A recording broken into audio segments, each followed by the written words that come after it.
করলেন। নবী গো, আপনি তো খুশি হওয়ার কথা, মলিন করলেন কেন? দয়া নবী বলেন, আমাকে একটু ভাবতে দাও। 70,000 বিনা হিসাবে জান্নাতে যাবে, আমার 100 লক্ষ সাহাবীর অবস্থা কি হবে?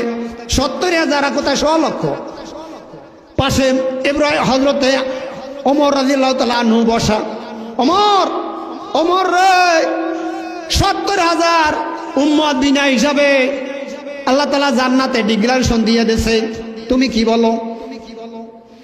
হযরতে ওমর ফারুক রাদিয়াল্লাহু তাআলা আনহু বললেন, হুজুর 70,000 ভালো কথা, কিন্তু আরো বেশি লাগবে। আমরাই তো সাহাবী আছি 100 লক্ষ, 70,000 বিনা হিসাবে জান্নাতে যাবে। আপনি আল্লাহ তাআলার কাছে পাঠাইয়ে দেন, আরো বাড়াইয়া নিয়ে আসুক। জিবরাইল আমিনের কাজ তো দিয়ে যাওয়া নিয়ে যাওয়া।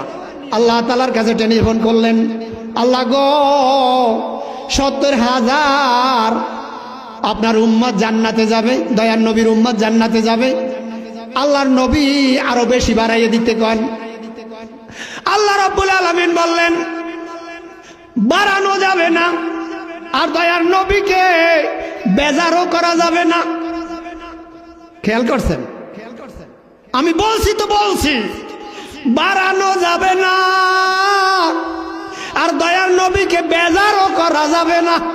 জিবরাইল, তুমি আমার হাবিবকে বলে দাও, আমার হাবিবের কানে কানে যাইয়া বলো, 70,000 উম্মত জান্নাতে বিনা হিসাবে তো যাবেই। প্রত্যেক উম্মত আবার এক একজনে